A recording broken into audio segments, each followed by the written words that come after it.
وہ کون سی جگہ ہے جہاں اللہ موجود نہیں؟ کیا آپ جانتے ہیں؟ حضرت علی رضی اللہ تعالی عنہ سے پوچھا گیا اب تک کا سب سے مشکل سوال۔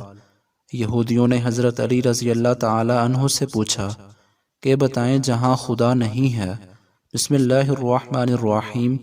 ناظرین، اللہ تعالی نے حضرت علی رضی اللہ تعالی عنہ کو عقل و خرد کی اس قدر ارفع و اعلیٰ صلاحیتوں سے نوازا تھا کہ جو مسائل دوسرے حضرات کے نزدیک پیچیدہ اور غیر حل شدہ سمجھے جاتے تھے، انہی مسائل کو وہ آسانی سے حل کر دیتے تھے۔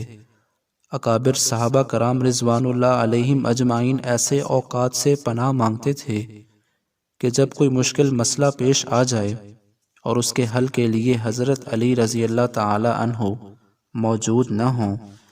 ایک دفعہ یہودیوں کی ایک جماعت حضرت علی رضی اللہ تعالی عنہ کے پاس آئی اور وہ حضرت علی کرم اللہ وجہ الکریم کے علم اور دانائی کے مقام سے واقف تھے۔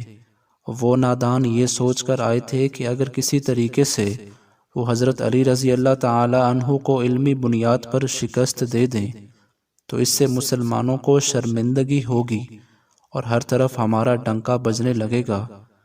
اس یہودی جماعت نے یہ بھی منصوبہ بنایا کہ ہم نہ صرف آپ سے سوال کریں گے بلکہ آپ سے سوال آپ کی کتاب یعنی قرآن مجید سے نہیں بلکہ اپنی کتاب یعنی تورات سے کریں گے۔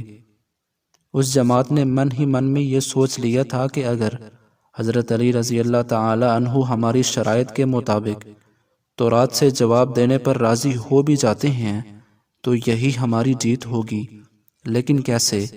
ناظرین، یہودیوں کی اس جماعت کا ماننا کچھ یوں تھا کہ حضرت علی رضی اللہ تعالی عنہ بہرحال حضرت محمد صلی اللہ علیہ وسلم کے ماننے والے ہیں اور حضرت محمد صلی اللہ علیہ وسلم پر قرآن پاک نازل ہوا، تو یہ بات ممکن نہیں کہ حضرت علی رضی اللہ تعالی عنہ کسی صورت تورات کے سوالوں کا جواب تورات سے ہی دے سکیں۔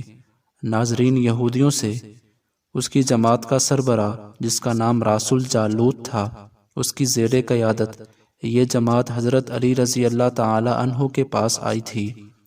رسول جالوت بولا، اے علی، ہم لوگوں نے آپ کے علم کا بہت چرچا سنا ہے۔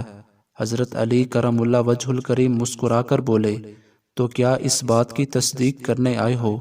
رسول جالوت بولا، ہم آپ سے چند سوالات کریں گے، آپ کو ان سوالوں کا جواب ہماری کتاب تورات سے دینا ہوگا، اور اگر آپ نے سب کے سامنے ہمارے سوالوں کے جواب دے دیے تو ہم آپ کو باب العلم مان لیں گے۔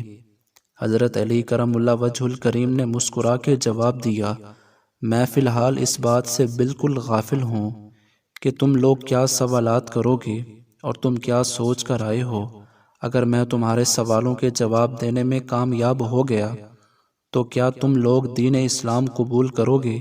یہودی اس بات پر آمادہ ہو گئے کہ اگر ان کے تمام سوالوں کے جواب انہیں تورات سے مل گئے تو وہ یہودی مذہب چھوڑ کر اسلام قبول کر لیں گے، اور یہ اس بات کی دلیل ہوگی کہ جن سے آپ نے علم سیکھا ہے وہ یقیناً اللہ کی طرف سے بھیجے گئے سچے نبی ہیں۔ ناظرین، اب تمام معاملات طے پا چکے تھے اور پورا مجمع خاموش ہو کر بیٹھ چکا تھا۔ سوالوں کا سلسلہ شروع ہوا۔ یہودی عالم رسول جالوت نے مجمع کی جانب دیکھا اور علم کے تکبر سے بھرپور لہجے میں سوال کیا، اے علی، یہ بتائیں کہ وہ کون سی چیز ہے جو خدا کے لیے نہیں ہے؟ یہودی یہ جانتے تھے کہ مسلمانوں کی کتاب میں درج ہے کہ ہر چیز اللہ کے لیے ہے، اور اس بات کا جواب حضرت علی کے لیے دینا ناممکن ہوگا۔ مجمع میں بیٹھے تمام افراد سوچ میں ڈوب گئے کہ کائنات میں کوئی ایسی چیز بھی ہے جو اللہ کے لیے نہ ہو۔ تب حضرت علی رضی اللہ تعالی عنہ بغیر کسی توقف کے فرمانے لگے کہ تم جاننا چاہتے ہو کہ وہ کون سی چیز ہے جو اللہ کے لیے نہیں ہے، تو اس کا جواب شرک ہے۔ اللہ ہر قسم کے شرک سے پاک ہے۔ تمام مجمع جو بیٹھا سن رہا تھا بے ساختہ واہ واہ کہہ اٹھا۔ ناظرین، اب رسول جالوت نے دوسرا سوال کیا، اے علی، یہ بتائیں کہ وہ کون سی جگہ ہے جہاں اللہ موجود نہیں ہے؟ حضرت علی اس کو فوراً جواب دیا کہ اللہ تعالی ہر جگہ موجود ہے، اس پر رسول جالوت بولا، اس سوال کا جواب آپ ہمیں ہماری کتاب سے دیں۔ حضرت علی رضی اللہ تعالی عنہ نے فرمایا کہ کیا تمہاری کتاب میں یہ نہیں لکھا کہ حضرت موسیٰ علیہ السلام کے پاس ایک فرشتہ آیا اور موسیٰ علیہ السلام نے اس سے پوچھا کہ تم کہاں سے آئے ہو؟ تو اس نے جواب دیا کہ میں 7ویں آسمان سے آپ کے پاس حاضر ہوا ہوں۔ اتنے میں حضرت موسیٰ علیہ السلام کے پاس دوسرا فرشتہ آیا۔ حضرت موسیٰ علیہ السلام نے اس سے پوچھا کہ تم کہاں سے آئے ہو؟ اس نے جواب دیا، میں زمین کے 7ویں طبق سے آپ کے پاس حاضر ہوا ہوں۔ حضرت موسیٰ علیہ السلام نے پہلے فرشتے سے پوچھا، 7ویں آسمان میں تمہارے قریب کون تھا؟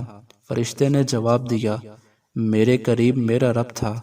حضرت موسیٰ علیہ السلام نے زمین سے آنے والے دوسرے فرشتے سے پوچھا، تمہارے قریب کون تھا؟ اس نے جواب دیا، میرے قریب میرا رب تھا۔ تو اس سے یہ معلوم ہوا کہ بلندیوں کی انتہا ہو یا گہرائیوں کی انتہا، اللہ رب العزت ہر جگہ موجود ہے۔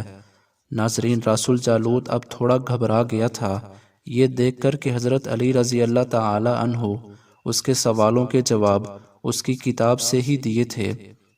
اب اس نے حضرت علی رضی اللہ تعالی عنہ سے تیسرا سوال پوچھا، اے علی، یہ بتائیں کہ وہ کون سی چیز ہے جو خدا کے قریب نہیں ہے؟ حضرت علی رضی اللہ تعالی عنہ نے فرمایا کہ ظلم ایک ایسی چیز ہے جو میرے رب کے قریب نہیں ہے۔ ناظرین، اب رسول جالوت نے پے در پے شکست کھانے کے بعد اپنے سوالوں کا زاویہ بدل لیا۔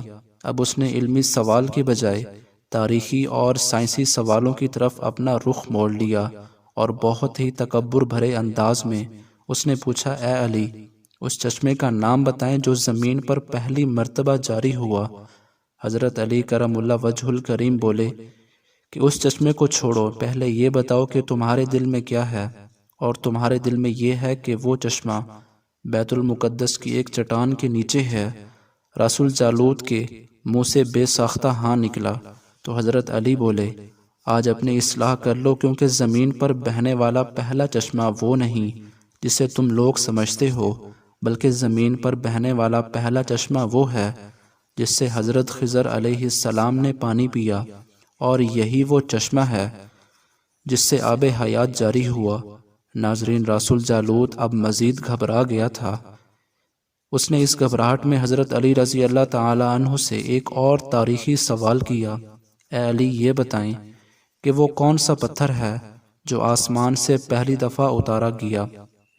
حضرت علی رضی اللہ تعالی عنہ نے جواب دینے سے پہلے ایک جملہ کہا، یقیناً تم لوگوں کے ذہنوں میں پہلا پتھر وہ ہے جو بیت المقدس میں نصب ہے، لیکن تم اس بات کو کیوں بھول جاتے ہو کہ خانہ کعبہ بیت المقدس سے کہیں پرانا ہے، اور حجر اسود اسی وقت نصب کیا گیا جب خانہ کعبہ پہلی دفعہ تعمیر ہوا تھا، اور وہیں پہلا پتھر ہے۔ یہودی آپ کے جوابات سن کر ہمت نہ کر سکے کہ انہیں غلط قرار دے دیں، کیونکہ آپ ان کے جوابات انتہائی دلیل کے ساتھ دے رہے تھے اور ان کی اصلاح بھی کرتے جا رہے تھے۔ اب کی بار رسول جالوت نے ایک سائنس سے سوال پوچھا۔ اس نے پوچھا، یہ بتائیں کہ وہ کون سی چیز ہے جو مسلسل کم اور زیادہ ہوتی رہتی ہے؟ حضرت علی رضی اللہ تعالی عنہ بغیر کسی توقف کے بولے کہ تم اپنے ماہوں سال پر غور کرو تو تمہیں خود ہی اس سوال کا جواب مل جائے گا۔ رسول جالوت نے پوچھا، وہ کیسے؟ آپ نے فرمایا، کوئی دن اگلے دن کے برابر نہیں ہوتا، اسی طرح گزشتہ رات اگلی رات کے برابر نہیں ہوتی۔ یہی وہ دو چیزیں ہیں جو مسلسل کم اور زیادہ ہوتی رہتی ہیں۔ رسول جالوت نے جواب سن کر حضرت علی رضی اللہ تعالی عنہ سے ایک اور سوال کیا کہ زندہ رہنے کی پہچان سانس لینا ہے، کیا کائنات میں کوئی ایسی چیز بھی ہے جو سانس لیتی ہے مگر زندہ نہیں؟ حضرت علی رضی اللہ تعالی عنہ نے فرمایا، صبح جب نکلتی ہے تو سانس لیتی ہے، حالانکہ صبح کے پاس نہ روح ہے نہ جان۔ یہ سن کر وہ جلدی جلدی بولا، اچھا یہ بتائیں کہ زمین میں وہ کون سی جگہ ہے جہاں سورج کی کرنیں ایک دفعہ تو پڑی لیکن دوبارہ اس جگہ کبھی سورج کی کرنیں نہیں پہنچ سکی؟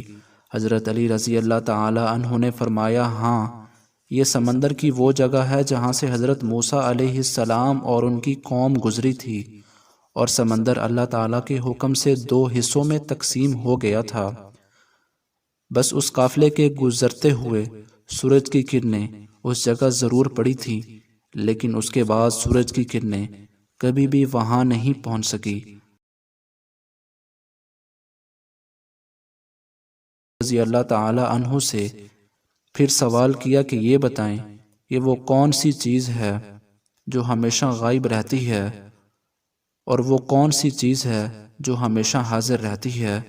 حضرت علی رضی اللہ تعالی عنہ نے فرمایا کہ آسمان اور زمین کی طرف دیکھو، یہ دونوں تمہیں کبھی غائب نظر نہیں آئیں گی، یہ دونوں ہمیشہ حاضر رہتے ہیں۔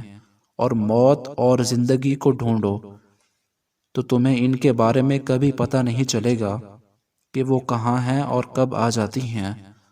اگلا سوال رسول جالوت نے یہ کیا کہ اے علی یہ بتائیں کہ وہ کون سی چیز ہے جس کا خالق خود اللہ ہے، مگر اسی کے بارے میں خود سوال بھی کرتا ہے۔ حضرت علی رضی اللہ تعالی عنہ بولے، حضرت موسیٰ علیہ السلام کا عصا کا خالق خود اللہ ہے، اور اس عصا کے بارے میں اسی نے خود حضرت موسیٰ علیہ السلام سے سوال بھی کیا اور پوچھا کہ موسیٰ یہ آپ کے ہاتھ میں کیا ہے؟ پھر اس نے اگلا سوال کیا کہ بیت اللہ کا طواف تو ذی حیات کرتے ہیں، لیکن اس بے جان چیز کے بارے میں بتائیں جس نے بیت اللہ کا طواف کیا۔ حضرت علی کرم اللہ وجہ الکلیم بلا تکفف بولے کہ کشتی نوح ایک ایسی بے جان چیز ہے جو طواف کے دوران اس مقام پر پہنچی جہاں بیت اللہ ہے، تو اس نے اس کے گرد 7 چکر لگائے۔ رسول جالوت نے باب العلم حضرت علی رضی اللہ تعالی عنہ سے کئی سوال کیے، اور تمام کے تمام جواب آپ رضی اللہ تعالی عنہ نے بالکل ٹھیک ٹھیک بلا تکفف دیے۔ تو مجمع میں بیٹھے ہوئے ایک یہودی بولا کہ حضرت دنیا میں ہر شخص سوچ کے جواب دیتا ہے، لیکن آپ تو ہر سوال کا جواب بلا تکفف دیے جا رہے تھے۔ حضرت علی رضی اللہ تعالی عنہ نے اس سوال کے بدلے اس یہودی سے ایک سوال کیا، بتاؤ تمہارے ہاتھ میں کتنی انگلیاں ہیں؟ اس نے فوراً جواب دیا 5۔ حضرت علی رضی اللہ تعالی عنہ نے فرمایا تو نے بھی میرے جواب کا فوراً جواب دے دیا۔ اس یہودی نے کہا یا علی یہ کیسی بات ہوئی؟ مجھے معلوم ہے کہ میرے ہاتھ میں 5 انگلیاں ہیں۔ یہ سن کر حضرت علی رضی اللہ تعالی عنہ نے مسکراتے ہوئے کہا مجھے بھی یہ سارے علم ایسے ہی معلوم ہیں جیسے تجھے یہ معلوم ہے کہ تیرے ہاتھ میں 5 انگلیاں ہیں۔